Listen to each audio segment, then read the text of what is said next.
Hello students, good evening to all of you. अभी जो अपना टॉपिक चल रहा था, लास्ट टाइम अपने पढ़ रहे थे, वह था आपका केमिकल काइनेटिक्स के अंदर। तो केमिकल काइनेटिक्स के अंदर जो हमने टॉपिक कंप्लीट कर लिए थे वो आप पढ़ चुके हैं।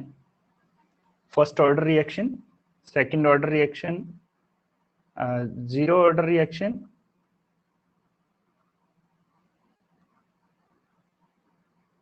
और फर्स्ट ऑर्डर रिएक्शन के बारे में अपने पढ़ चुके हैं। इन दोनों के लिए ही हमने हाफ लाइफ टाइम जो है वो भी कंप्लीट कर लिया था, अर्थात टी हाफ की जो वैल्यू है वो हमने निकाल ली थी। यहां तक अपने इसको कंप्लीट कर चुके हैं। अभी आज जो अपने टॉपिक पढ़ेंगे उसको स्टार्ट करने से पहले मैं थोड़ा सा पीछे वाला आपको रिपीट कर देता हूं, जिसके अंदर यदि आपको कॉम्पिटिटिव एग्जाम के लिए डायरेक्ट क्वेश्चन पूछ लिया जाए, जिसके अंदर आपको कहा जाए कि के की वैल्यू जो है वो डायरेक्ट आपसे पूछ ली जाए, जैसे के एन के लिए वैल्यू पूछी जाए। यहाँ पे एन जो है वो कोटि की वैल्यू हो सकती है। किसी भी कोटि की अभिक्रिया यदि आपको दी हो, के एन की वैल्यू आपको निकालनी हो, तो आप कैसे निकालेंगे? इसका जो मान रहता है वो रहता मोल पर लीटर और 1 minus n into second inverse. जैसे एन की वैल्यू यहाँ पे हो यदि 0, किसके लिए होगी? शून्य कोटि अभिक्रिया के लिए। तो एन की वैल्यू 0 होगी तो ये क्या हो जाएगा? के जीरो इज इक्वल टू, यहाँ पे 0 आ जाएगा तो क्या हो जाएगा? मोल पर लीटर और 1 माइनस 0 का मतलब हो गया 1 आर सेकेंड इनवर्स। या अपनी इसका जो मात्रक है या यूनिट है वो क्या लगाते हैं? मॉल लीटर इनवर्स और सेकेंड इनवर्स। इसी तरह एन की वैल्यू यदि 2 ले लें अपने, क्योंकि 1 के लिए मैं करवा चुका हूं आपको, जो कि आपकी रिएक्शन होगी सेकंड ऑर्डर रिएक्शन होगी। तो सेकंड ऑर्डर रिएक्शन के लिए के 2 आ जाएगा यहाँ पे एन की जगह पे, तो यहाँ वैल्यू क्या आ जाएगी? मोल पर लीटर, तो 1 माइनस 2 और सेकंड इनवर्स। तो पूरा जो यूनिट बनेगी वो क्या बन जाएगी आपकी? मोल। ये -1 हो जाएगा तो मोल -1 और लीटर 1 हो जाएगा, यहाँ पे लीटर ही लिख देता हूं मैं, और सेकंड क्या हो जाएगा आपका? इनवर्स। तो इस प्रकार से आप के की जो वैल्यू है उसकी यूनिट्स ऑफ के अपने इस प्रकार से निकाल सकते हैं। यूनिट्स ऑफ के यहाँ पे क्या है? आपका वेग कांस्टेंट है। तो ये जो फॉर्मूला है आपके लिए इंपॉर्टेंट हो जाता है। ये वाला फॉर्मूला आपको ध्यान में हो तो एन की वैल्यू आप चेंज करते हुए इसका जो वैल्यू है वो निकाल सकते हैं। अभी जो आज अपने करेंगे वह टॉपिक करेंगे अपने आर्हीनियस का सिद्धांत।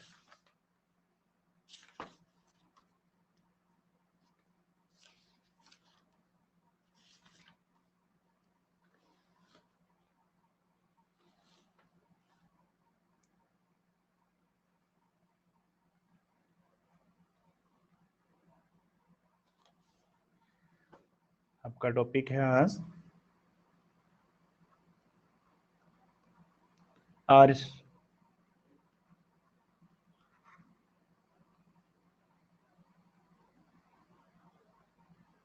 आर्हीनियस का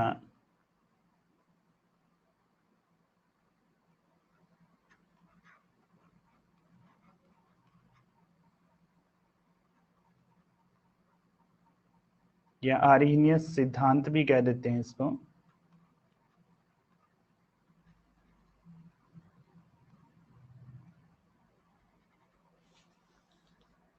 तो इसके अंदर क्या है कि आर्हीनियस ने जो अपना साइंटिस्ट थे जिन्होंने ताप व जो स्टीरियन ऊर्जा है,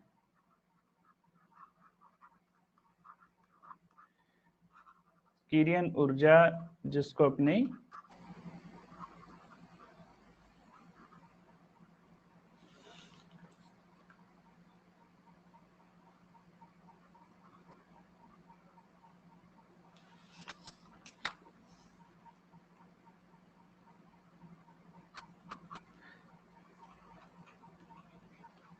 E के नाम से भी जानते हैं, के मध्य एक संबंध स्थापित किया था, के मध्य एक संबंध स्थापित किया, जो कि क्या है, वह उन्होंने ज्ञात किया कि K इज इक्वल टू क्या है, ए की power negative EA upon RT। ये एक संबंध इन्होंने निकाला अपने विभिन्न प्रयोगों के माध्यम से।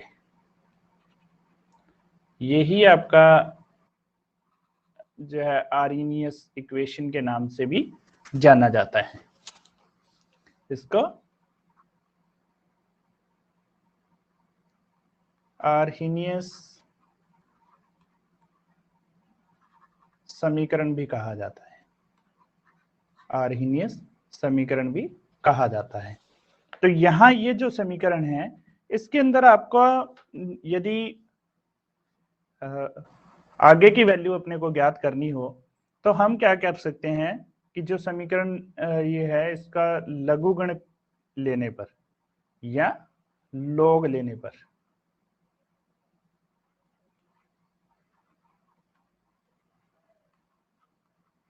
लॉग लेने पर, तो लॉग लेंगे तो क्या हो जाएगा, इसका integration k is equal to integral a minus EA upon RT हमें प्राप्त हो जाता है। ये आपके समीकरण क्या बन जाती है, सेकंड बन जाती है। और चरघातांकी जो लघु गणक होते हैं उनको सामान्य में बदलने के लिए, ये अपने पहले भी किया था, जो इंटीग्रेशन को हटाने के लिए अपने 2.303 इंटू log 10 बेस में इसको चेंज कर सकते हैं, इसका गुना करके इंटीग्रेशन की जगह पे अपने ये लगा सकते हैं। पीछे भी मैंने ऐसा एक आपको उदाहरण बताया था। तो यहां आप चेंज कर लें इसको, तो क्या हो जाएगा, log k is equal to log a minus EA upon 2.303 और RT आ जाएगा। तो ये वाली जो वैल्यू है आपकी प्राप्त हो जाती है। इन दोनों से आप जो आर्हीनियस की वैल्यू है इसके माध्यम से ये जो समीकरण हमें प्राप्त हुई है, ये y is equal to mx plus c वाली जो इक्वेशन होती है उसके जैसी ये समीकरण हमें प्राप्त यहाँ पे हो रही है, जो कि एक सरल रेखीय समीकरण जो होती है,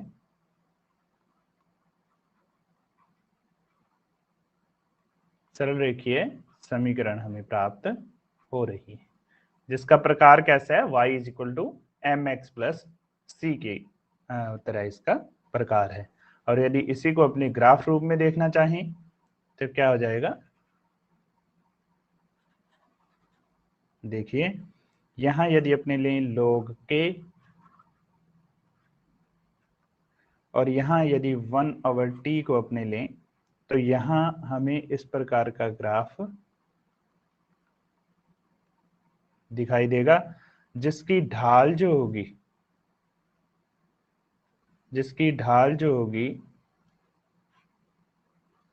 वह tan थीटा या अपने कहें नेगेटिव EA अपॉन 2.303 RT के बराबर होगी।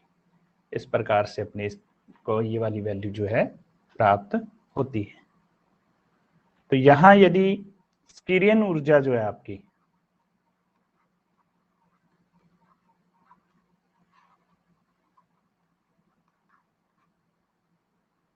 EA जो है वो यदि आपको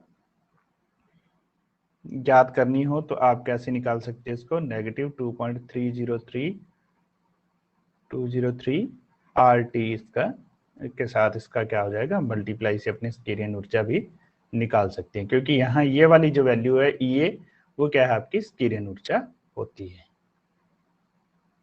तो ये वाली बात आपको अच्छे से समझ में आ गई होगी।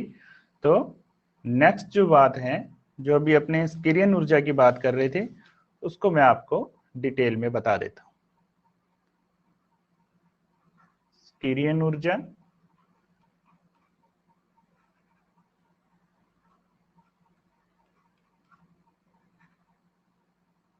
व संक्रमण अवस्था, व संक्रमण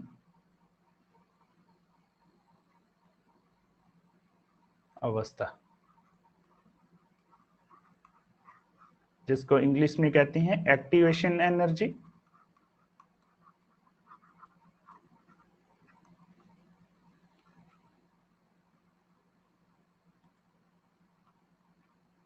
activation energy and transition state and transition state.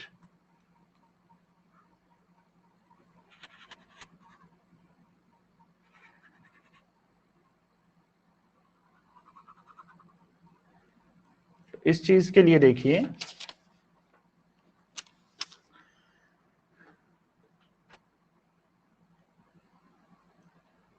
दो तीन प्रकार के यहाँ पे शब्द या टर्म अपने कह रहे काम में लेंगे अपने, जिसमें अभिकारक जो होते हैं, अभिकारकों के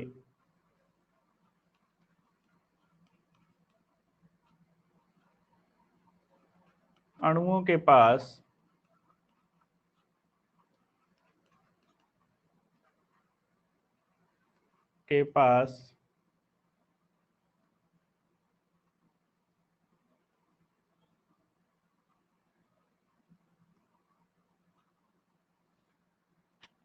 वह न्यूनतम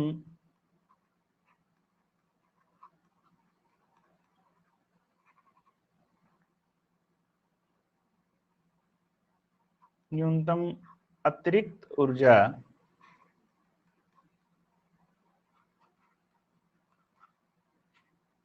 जो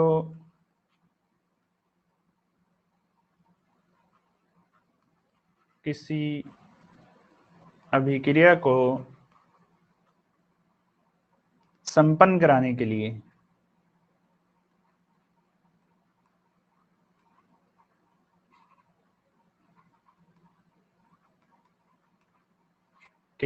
आवश्यक होती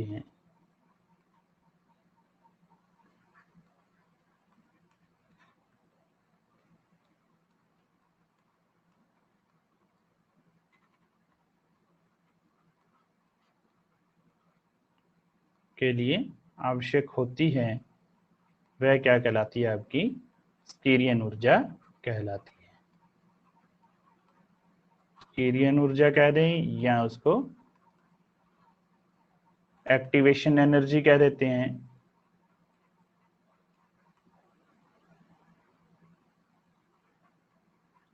एक्टिवेशन एनर्जी कहा जाता है। एक्टिवेशन एनर्जी जिसको अपने EA के माध्यम से लिखते हैं। तो यहां ये ध्यान रखना है, कोई भी जो अभिकारक होगा यदि उसके पास स्टीरियन ऊर्जा नहीं है, स्टीरियन ऊर्जा प्राप्त करने के बाद में ही वह क्या करेगा, अभिक्रिया के अंदर भाग लेता है।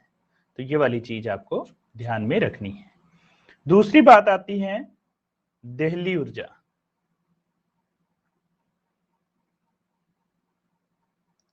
दूसरी जो ऊर्जा आती है आपकी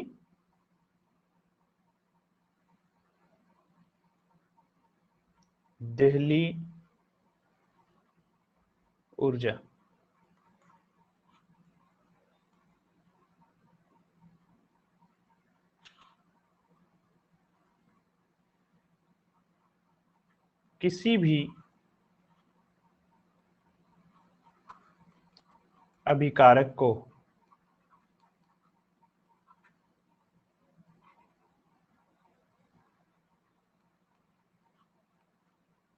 किसी भी अभिकारक को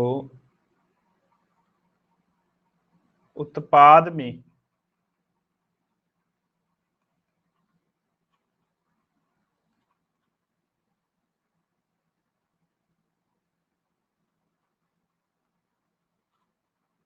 बदलने के लिए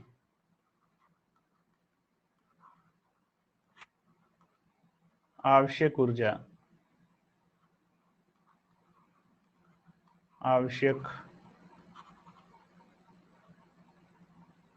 ऊर्जा ही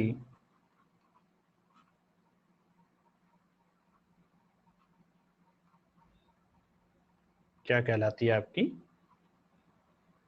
देहली ऊर्जा कहलाती है।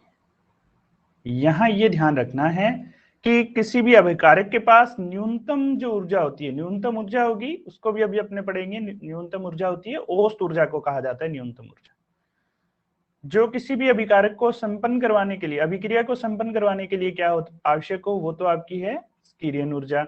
और जब उस स्कीरियन ऊर्जा के अतिरिक्त जो ऊर्जा होगी, जो स्कीरियन ऊर्जा और जो आपकी औसत ऊर्जा होगी, उन दोनों का जो योग है वो क्या कहलाता है आपका देहली ऊर्जा कहलाती है।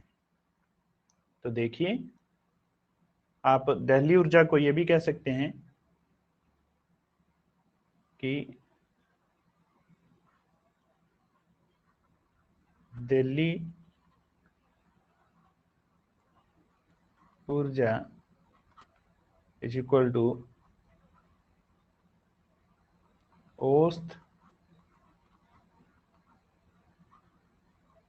ऊर्जा प्लस स्टीरियन ऊर्जा। इन दोनों ऊर्जाओं का जो योग है वो क्या कहलाता है आपका देहली ऊर्जा कहलाती है। अब अंतिम जो आपकी ऊर्जा है वो है आपकी औसत ऊर्जा। औसत ऊर्जा या जिसको अपने कहते हैं एवरेज एनर्जी।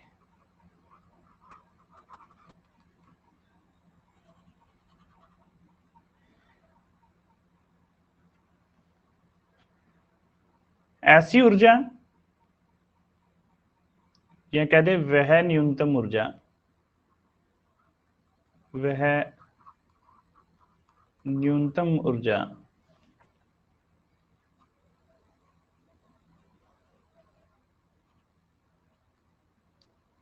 जो सभी जो अभिकारक के अणु हैं, सभी अणुओं के पास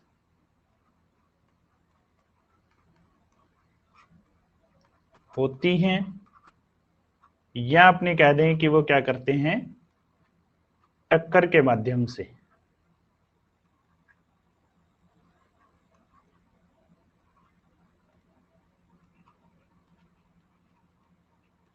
या आप इसको टक्कर के माध्यम से नहीं लिख के ज्यादा ठीक रहेगा कि आप लिखें कि वह ऊर्जा जो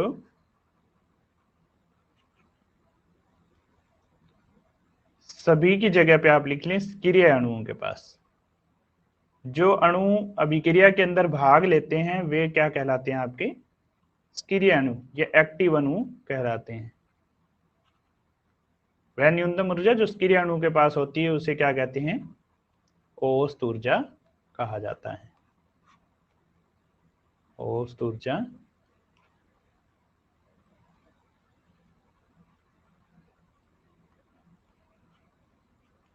कहा जाता है। तो यहाँ एक ग्राफ के माध्यम से अपनी इसको समझ लेते हैं। तीनों प्रकार की जो ऊर्जाएं हैं उन सभी को अपने एक ग्राफ के माध्यम से समझते हैं। कोई भी अभिक्रिया अपने ले लेते हैं, जैसे अभिक्रिया अपने ले रहे हैं A plus B is equal to A B. ये एक अभिक्रिया जो है वो संपन्न हो रही है। तो इसके लिए देखिए यहां से अभिक्रिया जो है वो स्टार्ट हुई और इस प्रकार से ये संपन्न होती है। पहली अभिक्रिया मैं आपको ये वाली बताता हूं और दोनों दो प्रकार की अलग अलग अभिक्रियाएं आपको मैं यहाँ पे दर्शा देता हूं।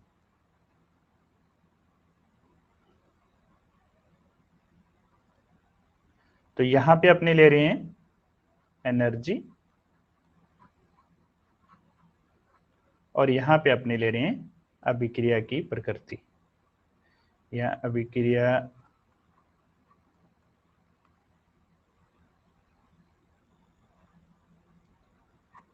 की प्रकृति ले लो या गति ले लो,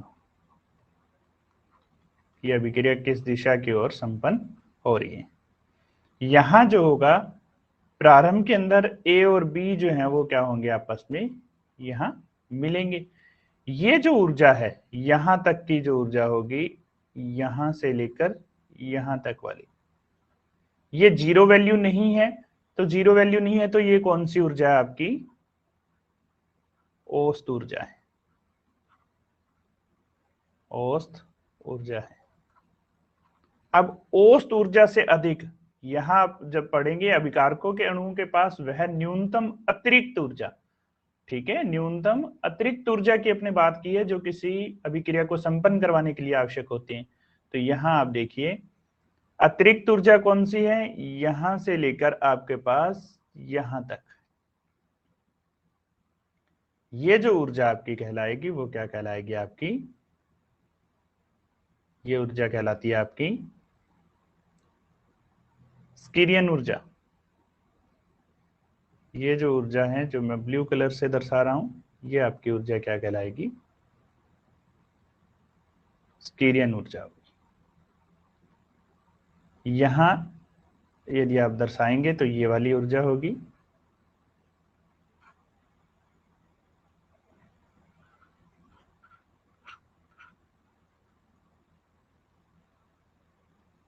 ये वाली जो ऊर्जा होगी वो आपकी ईए होगी। और ये आपको ध्यान रखना है कि हमेशा दो ईए होती हैं। स्टीरियन ऊर्जा एक तो अभिकारक की होगी और एक आपकी क्या होगी, उत्पाद की होगी। तो मैं इसको EA1 लिख रहा हूं यहाँ पे। तो ये आपकी स्टीरियन ऊर्जा है, ये एक्टिवेशन एनर्जी है।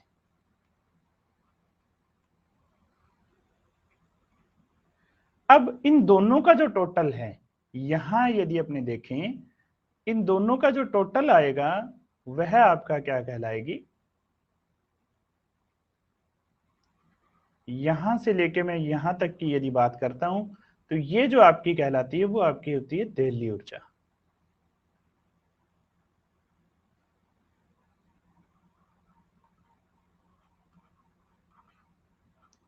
अब यहाँ पे इन तीनों जो ऊर्जाओं के बारे में आपको किसी तरह का कोई संशय नहीं रहना चाहिए।